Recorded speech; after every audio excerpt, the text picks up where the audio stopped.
Malchapom kaneh jongle Thah kasa chomthei jipoi ngainan angol kabang bukan jiting jongle kongin nalim kamu ipiham kaneh jong kahe jipoi lai ahung kamon bangin Namel kamu teng kilong light vanilla lel'e damo jalkhun'in RL glucose ki zing bangin Thah him ki do thelo hila Namel kamu teng RL glucose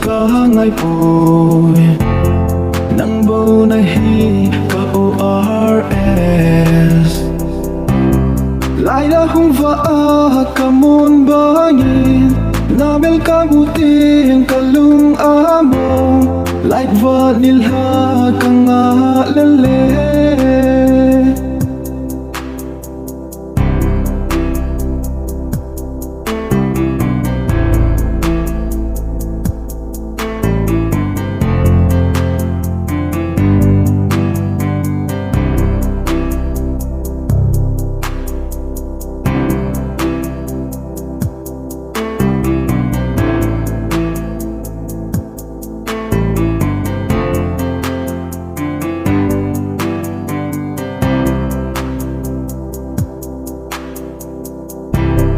lanui zatam jongle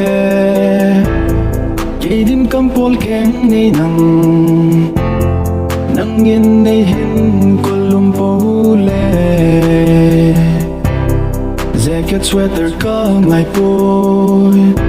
kamore blanket nang nahi summer ting jong ka isi nang lai ahung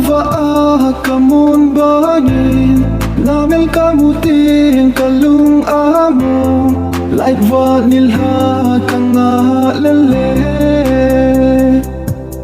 light vanilla